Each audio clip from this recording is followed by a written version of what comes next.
My name's Yusuf. I'm 52 years of age, and I've been a Muslim for 27 years. Ethnically, I'm from an Irish stock with a bit of English in there as well. Father was Catholic, my mother was Catholic, although only nominally Catholic. They didn't really take it that seriously. We didn't have any religious upbringing at all, no education in terms of religion, and we lived our lives as we saw fit, as our desires took us, we went.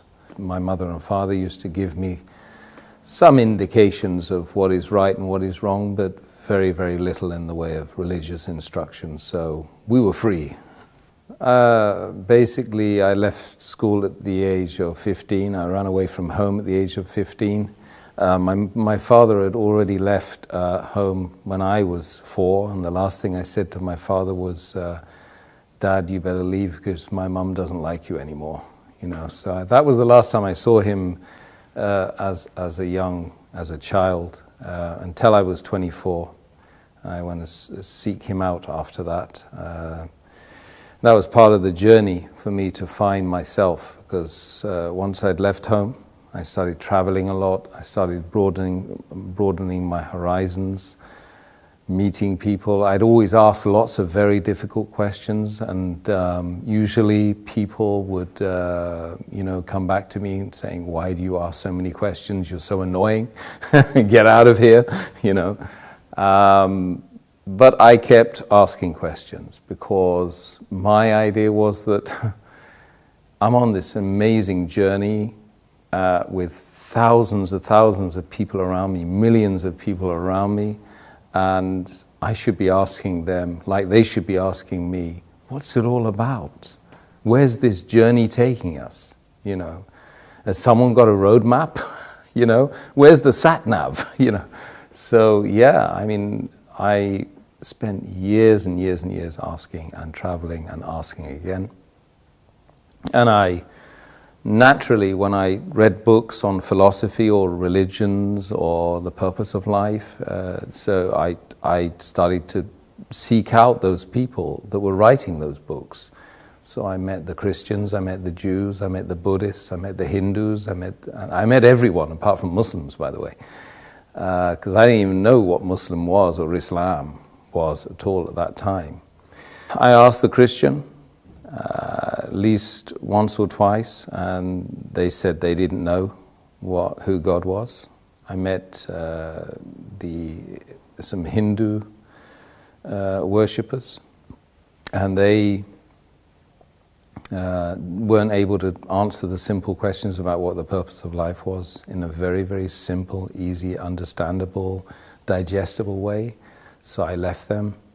I met the Buddhists, and I started doing Buddhist meditation for at least 3 months. I was doing, and it made me feel good, you know. So I didn't leave off the Buddhist meditation, but I asked the question. I popped the question one day, and I said to one of the guys who happened to be he happened to be white,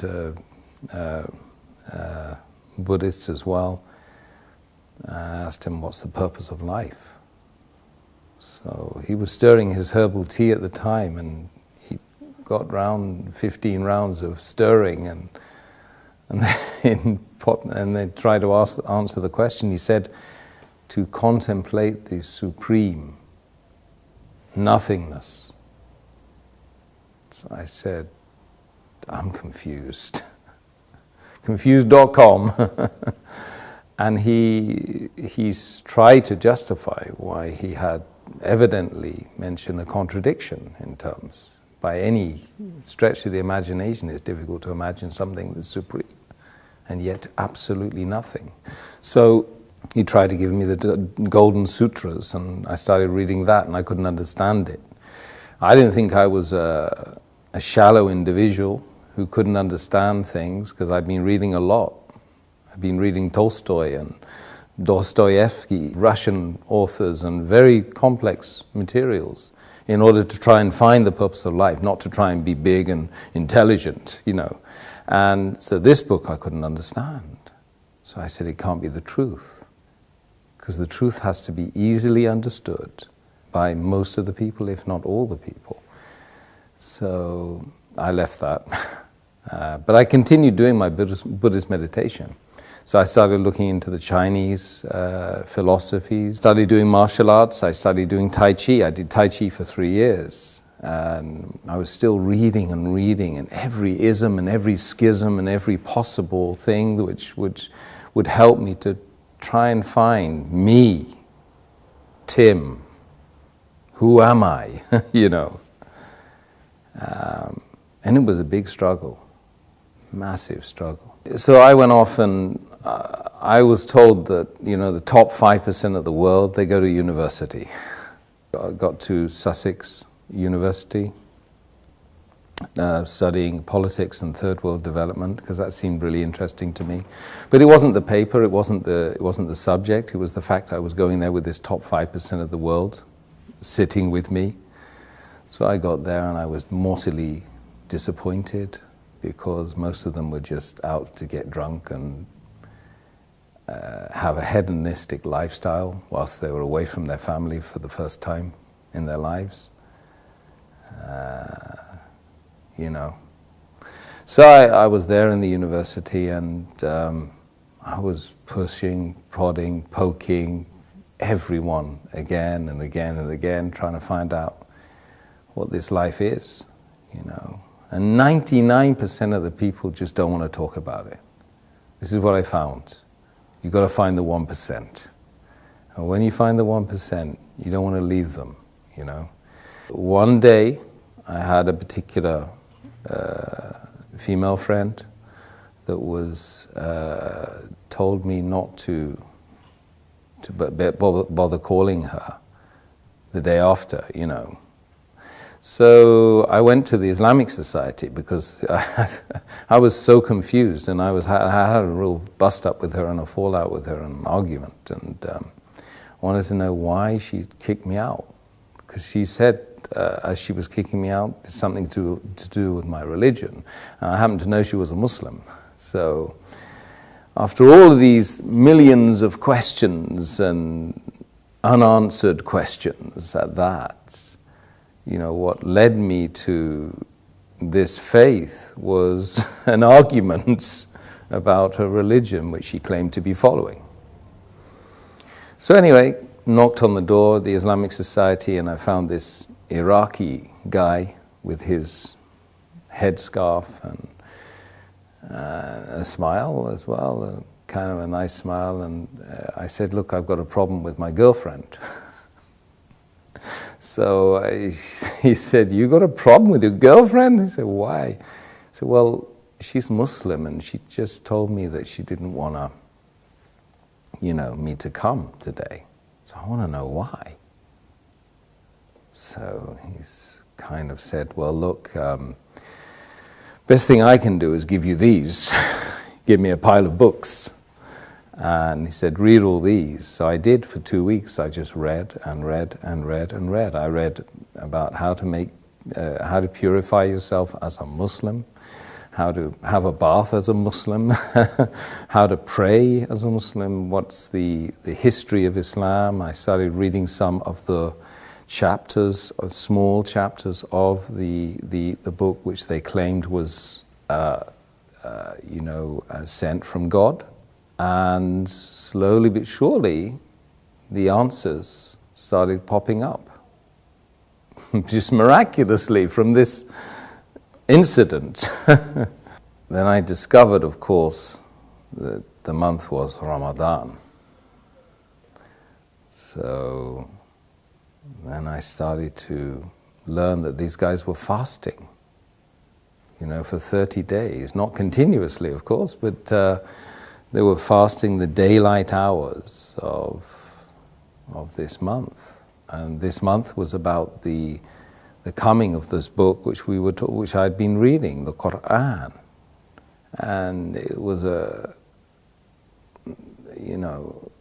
revelation to me at the time as well, because of course I never knew Islam, Muslims. That was the first time I heard about Islam, but I never ever knew that Islam was a way that white you know, Catholic people like me growing up in Britain could possibly accept. I thought it was a religion for brown people and ethnics, you know. So I slowly but surely started getting the answers to the questions that I had been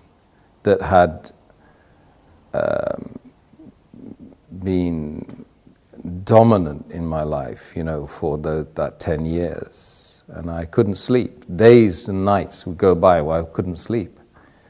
There were moments when, you know, I just think, what's the point of this life without knowing, you know, without having any certainty about a direction, about a purpose? What's the point?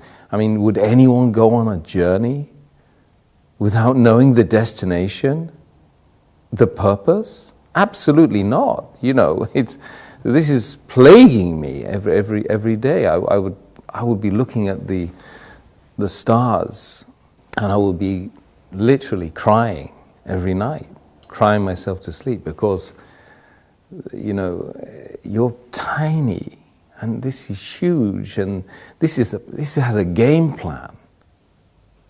This is more than just you know, a mere coincidence, a mere happening, that something that's just happened out of nothing. This is by design, and you have to find the purpose.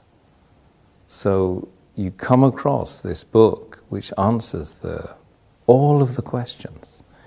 You don't like what you read. Some of it you don't like. But it's kind of good for you, right? You realize it's good for you.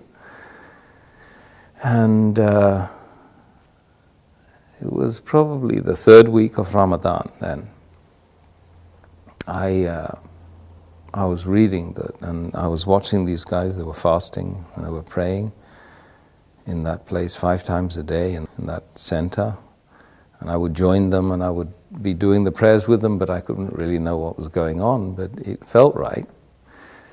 And one day I woke up and I said, look, I'm going to fast today, because the fasting is the thing that really seemed to be very attractive, and it was a challenge for me, and I thought it might help me in the journey. So I prayed, I started fasting that day, and it was like somebody had removed the blindfold, they'd unlocked the door, they'd removed the earmuffs, and I was able to think clearly. And just that moment, on that day, on that time, was the moment when I found Islam. Because, you know, when you're fasting sincerely to find the one that created everyone here and everyone out there and everyone that's going to be created later on, after we go and we leave this planet and leave this journey, is the ultimate sacrifice when you give off your food and give away the luxuries that you have and the water, and you do it sincerely, seeking the face of the one that created you, is the moment when you found yourself, you know. So that was that day. That was the day, and I hadn't taken what was called the Shahada, or the declaration of faith, because I thought, well, God knows me better, so why would I bother, you know? Anyway, I went on right until the end of Ramadan, and one night I was just super aware of myself, of being like needing to get rid of the past and start something new. It just felt like that. So the whole night I was just like, I was making this ritual ablution, you know, watching, because I was reading it all the time in the books I had with me, and trying to get rid of something that was in the past. And then in the morning, very early in the morning, I just walked. I went up and I started looking for a mosque. I went into a mosque. I got to the top of the stairs and the guy grabbed hold of me and said, "Look, what's going on? What are you here for? Can we help you?" I said, "Yeah, I've just come to embrace Islam." He said, "Well, we don't know you. I mean, we've never seen you. What do you know about Islam?" I said, "I've been reading about Islam for the last 2 or 3 weeks, in fact, and I've been fasting as well." So they were quite surprised, and they said, "Well, have you washed?" I said, "I've been washing the whole night, man." I made the declaration of faith. And then I kind of got hugged by 300 men, you know, and I'd never been hugged by a guy before. Not even my father, I don't think. I remember feeling that it really was a very amazing moment, and it was unlikely that I would feel that way again. That feeling of elation, the feeling of actually I felt very relieved, because imagine spending 10 years searching and searching for something which you don't even know what that is. It's not like you go on, you search for something, right, which you know, and you pretty much know where you drop that thing. So you've got a very small area that you can check, you know, from home to work, back to school. Yeah, I can retrace the journey. But with something like the purpose of human existence in a sea of 8 billion people, with millions and millions of potential miles you need to travel, and that took me 10 years. I was 25 or 26 at the time I embraced Islam, and so the feeling was amazing. It was something which is groundbreaking. And then, of course, ever since, you know, we got all the challenges of being a person who does claim to believe in God. So I didn't really have any concerns about, you know, taking that plunge and becoming a Muslim, because I was doing it sincerely to try, and if I didn't do it, what was I going to do instead? I would, you know, I was destined to fail, to literally become an alcoholic, or to be a person that would just live their life as a hermit. Literally, that's the way I was thinking at the time before I embraced Islam. So I didn't really have any hang-ups about accepting something that was going to really, truly speaking, help me here. It doesn't matter, the external didn't matter to me. At that point, I would do anything to find the truth. And there's a lot of people out there like that in this world. I've met lots of them. And they genuinely good people. You know, they have that feeling in their heart, they really want to spit it out. But really, there's nothing to be fearful of. Rather, that you should be fearful of the fact that you're not being sincere to yourself, true to yourself. That creates mental conditions.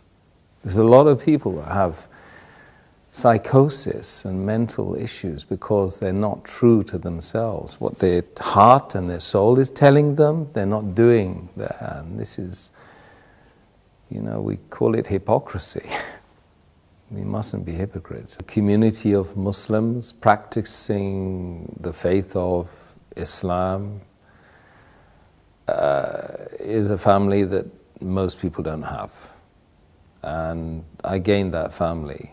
It's 1.6 or 1.7 billion people worldwide. I go and visit them. I can just say, peace be unto you, in a gathering of people in a room, and I've got potentially 1,000 invites right in front of my face, you know. If I go and pray in a mosque in wherever it is, Abu Dhabi or Kuwait or America or France, or so that's the community that I never had, and I yearned that community. I remember when I married my wife, I said, I need to marry into a family. I need a family, because we increasingly in the world, not just in the Western Hemisphere, we're lonely. You know, 40% or more of the population of London lives on their own. That's shocking. People don't even know their neighbors.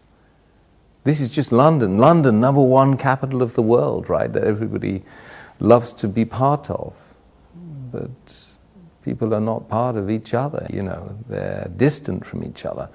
So I believe that the greatest thing that the faith of Islam gave me, apart from the massive direction and being able to have secure in the fact that there is a purpose. I don't need to go out to the pub and get drunk anymore. If I want to get drunk, I just pray. You know, if I want to find direction, I've got the sat-nav. I've got the map.